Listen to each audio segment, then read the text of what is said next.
serious graft, big risks and frustrating red tape in Italy. 1 year to pay off your mortgage on 4. Everyone dreams of having enough money to live mortgage-free. And in this programme, we're following 2 make-or-break projects in romantic Italy. If they succeed, within a year, they could be looking at a lifetime of financial freedom.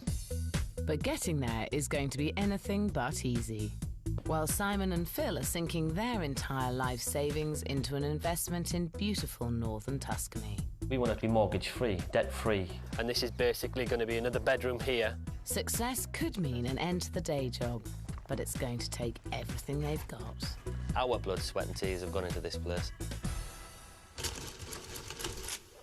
50 miles to the north, a couple of lads are just starting on their investment of a lifetime in the hope of paying off their mortgage in just 1 year. They're putting all their hopes, dreams and life savings into an ambitious development in the less established region of northern Tuscany. Like Bev and Adi, they're also taking on a huge renovation project. It's a long way from home in Darlington, where 35-year-old Simon Coleman toils away as a sofa salesman in a retail park. I want to get my feet up. Yeah, you're right. Get your feet up. That's what it's there for. But he's taking a 4-month career break, which he hopes will change his life for good. Ideally, I mean, what we want to get out of this is nobody wants a mortgage. Nobody wants to be tied to something for the rest of their life. So we want to try and escape from that and be mortgage-free, debt-free. And basically, if we're doing what we're doing over there, we can be our own bosses and we can get up when we want, we can stop when we want and basically have a better lifestyle. Partner Phil Beeny has already packed in his job as a web designer to pursue his dream. To think that by 25 I could be mortgage free and living quite happily, it's an enormous sense of achievement. I do sit back and think, wow.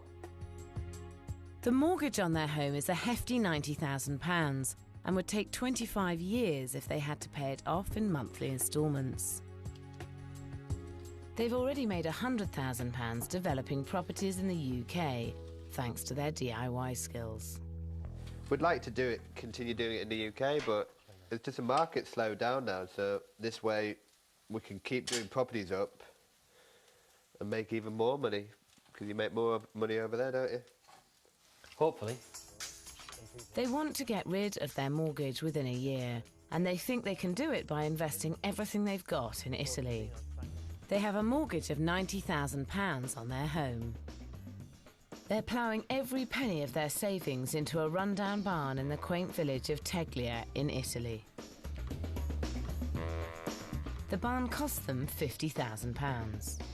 They need to spend around £80,000 converting it into 3 apartments, which they hope to sell for £265,000. That would mean a pre-tax profit of £135,000 within a year. Enough to pay off their mortgage. This is another high-risk international project. Not only have Simon and Phil quit their jobs to invest abroad, but they've also put all their money into it, which means that if things don't go according to plan, they could end up with all the money they've made locked up in a dead investment thousands of miles away from home. It's September, and with the build underway, Phil and Simon need to do all they can to keep costs down. Like builder Adi, they're also DIY savvy and plan to take on as much of the build as possible. The barn costs £50,000 and the builder's quotes are £80,000. That's a total of £130,000. But the boys' combined life savings are just £100,000. They plan to cover this 30 grand shortfall by taking on a lot of the work themselves. They want to convert this rundown barn into 3 stunning apartments like these.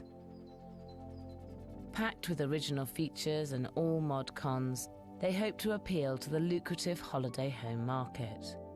But there's an awful lot of work to do to achieve their vision. Have a staircase running up this side here through the wall, up to a mezzanine bedroom upstairs. And this is basically going to be another bedroom here, with French doors at the bottom end here, and another window here.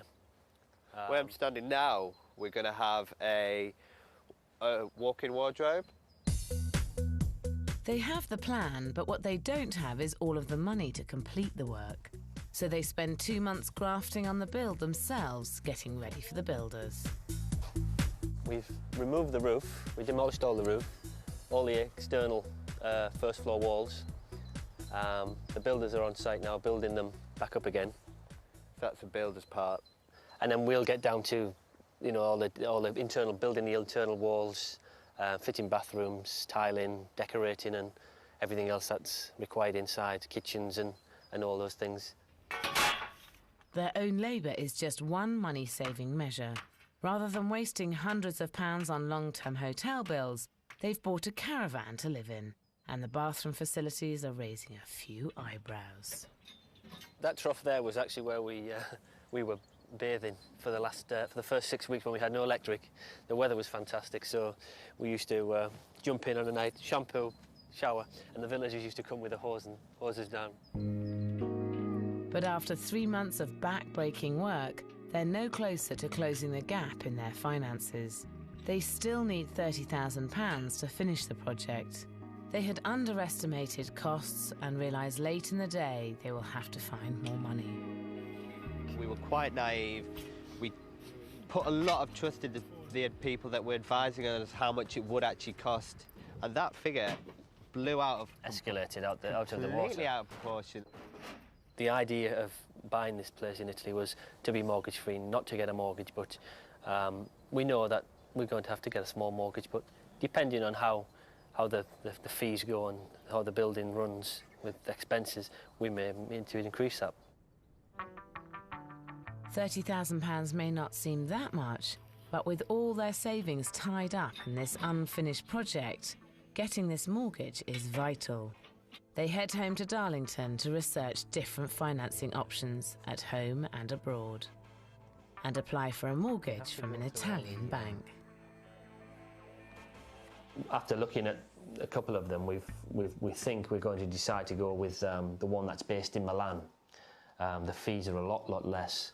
The interest rate's very good, a lot better than any of the English banks that they have the loans with, but that's the one that we're looking into at the moment. But getting a loan in a foreign country is not straightforward. Until the money's in the bank, the boys' investment is anything but safe. The worst outcome is if we can't get a mortgage at all, in which case we can't finish it.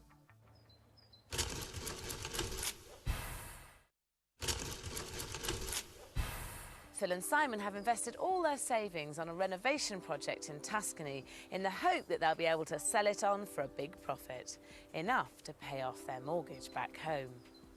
But they started work without having enough money to pay for the builders, and they still have to raise the money that they're short of.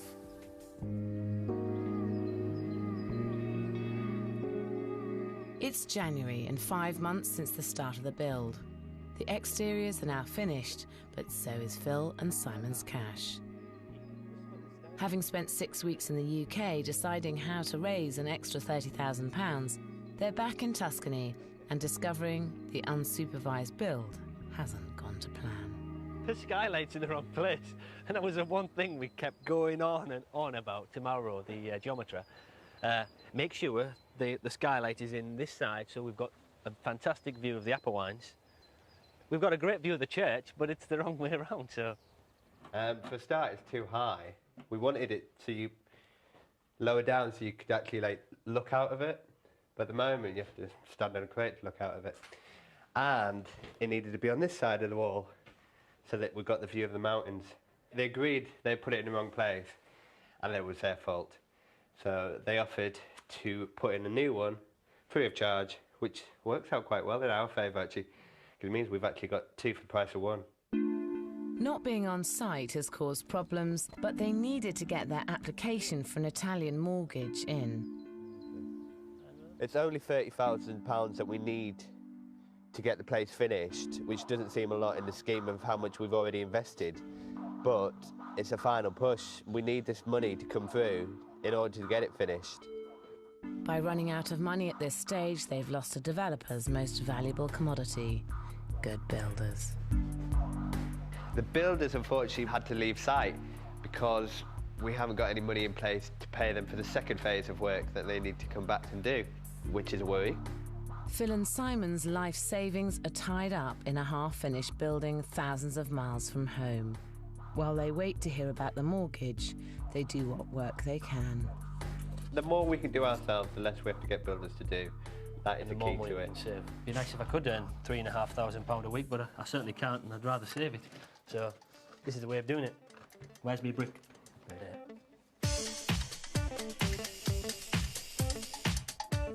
When the money finally comes through, we can get the builders in and get it finished quickly.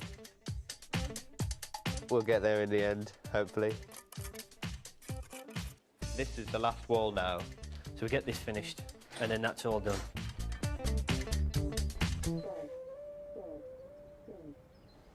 But after 2 weeks of hard graft, there's bad news. Simon's career break to do this project could jeopardise their Italian mortgage. Yeah. So it looks as if I've not been earning for 4 months. Well, you haven't. Yeah, well, that's what I'm saying. I haven't been earning for 4 months, so the banks want to know incomes for the last so many months. So we've told them all about that. That could be the only stumbling block, but we'll just have to wait and see on that. The worst outcome is if we can't get a mortgage at all, in which case we can't finish it. In Teglia, Phil and Simon's project is also hanging by a thread. They started without enough money in place and now desperately need an Italian mortgage to finish their project. So Simon has cut short his career break and gone back to work in Darlington to provide proof of income and get some money coming in. I just think, oh, I'd rather be there than here working, but got to pay the bills, haven't we? And that's what it's all about. Phil is left alone in Italy to do all the work himself. It's a final push. It's what we need to get the place finished. I know Simon's very worried at the moment about it. If it doesn't come through, it means we can't do it. It's the end of the dream, as it were. It'll obviously take me a bit longer than it would take Simon, and certainly a lot longer than it would take a team of builders. But we'll get there in the end, hopefully. And it's a painstaking and lonely process. Well, I've been here just in this room, which started to drive me a bit stir crazy, but finally got through it. Originally, these walls were all like this, where they were all pitted in this cement, so that all needed chipping out, and then we've had to repoint it all. So each wall took 2 weeks, basically, and the remaining 2 walls are going to be plastered to try and give it a bit of a contrast. First, it was our dream to work together and build and transform the place, and it does take it away when you're working by yourself. Half of that dream is stuck in England. Simon's working. Their only hope is that the mortgage will come through, and soon. Hopefully any time this week we'll be hearing back from them.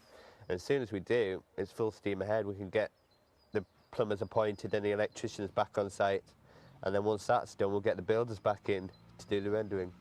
Phil remains optimistic, but getting a foreign mortgage is never going to be as quick and easy as at home. That's if they can get it at all. Over in Teglia, Phil and Simon are still in deep. They spent their entire £100,000 life savings, but 8 months into the build, they're still hopeful they'll get the £30,000 they need to finish it. But Phil receives a bombshell from the Italian bank. Unfortunate news that the mortgage hasn't come through. I've only been back for 2 months. Certain parts of the approval rating system is the fact you've got to be in full-time employment for 3 to 6 months.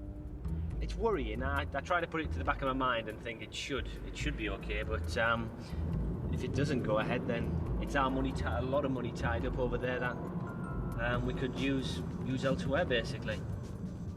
Short-term, what is it? Short-term pain, long-term gain? I think that's what they say somewhere.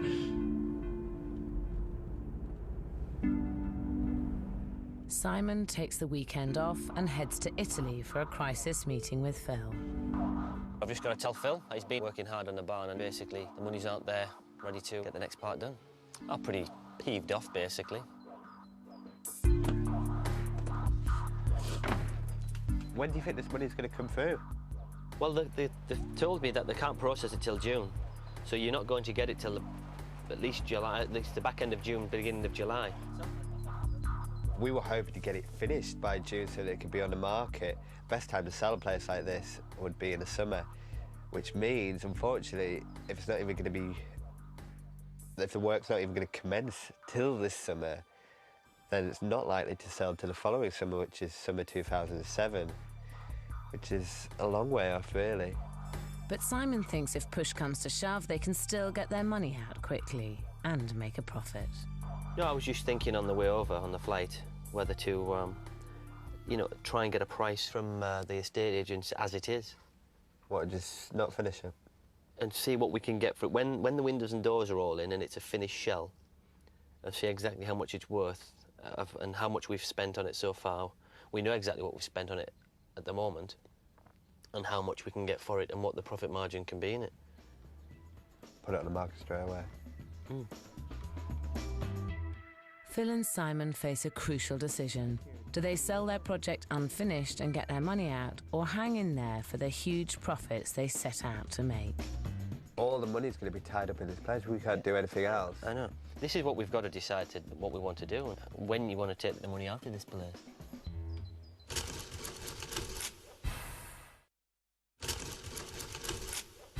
Having sunk all their money into their investment project in northern Italy, Phil and Simon are about to find out whether their gamble paid off. Their aim was to make enough money to pay off their UK mortgage. But 8 months in, they still haven't raised enough money to finish the building work. Now they have to decide, do they sell up and move on, or do they stick with it in the hope that one day they will achieve mortgage-free living?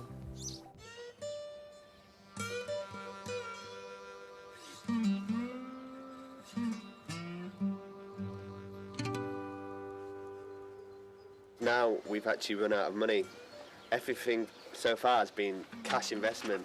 So it's now looking at, we're going to have to, in order to finish the place, take out a mortgage, an Italian mortgage. And we now need to decide whether it's going to be better to sell it now as an unfinished property which somebody could come along and put their own stamp on, or whether we need to finish it in order to create that wow factor. Before they can make any decisions, they need to know what the property is actually worth. With Simon stuck in the sofa showroom, Phil gets the all-important valuations lined up in Teglia. It looks like they've done a lot of work on it so far. I'm Phil. Jules. Nick. Nice to meet you. Hello, Thank you for coming. This is the place. It looks really nice, and you've certainly been busy. Do you want to come and have a look?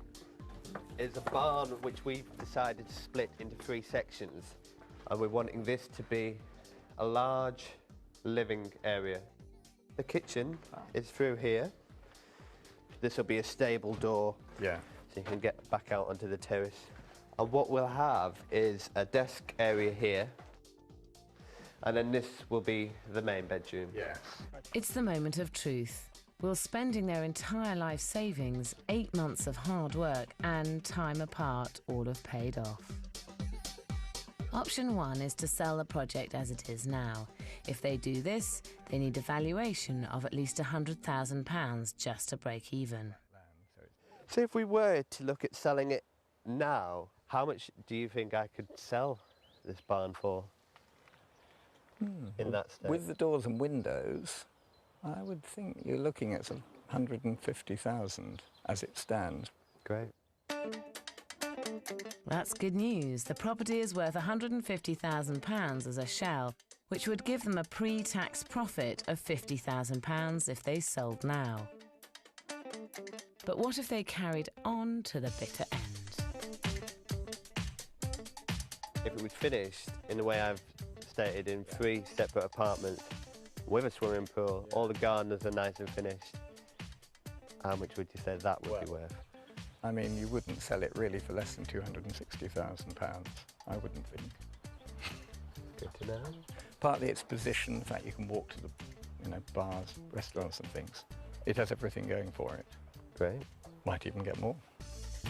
With a conservative valuation of £260,000 on completion, they could make a cool pre-tax profit of £130,000.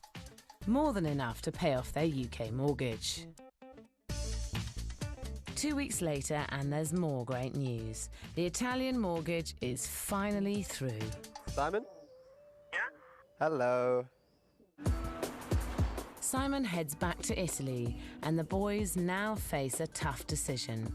Do they take the money and head home to the UK, or are they going to hang in there and make as much profit as they can from this project? We've had a good think after getting the prices for the estate agents and the valuations of what it would be if we was an unfinished project to sell, and the figures didn't add up, and we've decided we want to take as much money out of it as possible. So by doing that, it's by finishing the project in full, and then hopefully we'll get some good profit out of it still. And we're really proud of what we've done, and we don't want to just pull out now. Fall at the last hurdle. No, it just feels like we don't want to walk away from it yet. We want to see it through. We want to finish it our way and then put it on the market and hopefully hold out for a better price. How are you? At the moment, we could have sold it in the state it was, but then somebody would have got a bargain and we would have lost out because we would have just barely covered our costs. Whereas this way, we're going to hold out for a better price and get even more money. Yeah, you definitely need a balcony here. So Italy certainly isn't the easiest place to make a quick profit. There we go. I looked up. But if you stick with it and do your homework, there is big money to be made.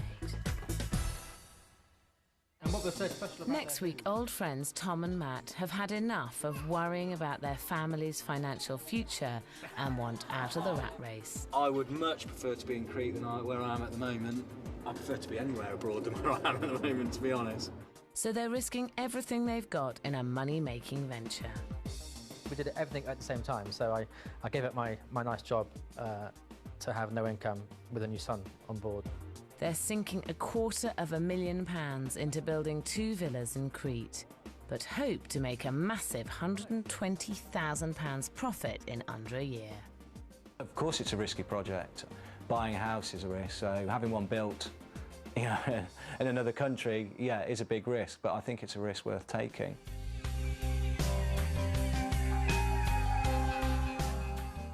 If you're thinking of investing abroad, visit channel4.com/4homes for essential tips on buying property overseas. Next tonight, guilt and desperation take hold. Will 2 coppers get away with murder? The crime they're investigating. Electrifying drama Low Winter Sun is next.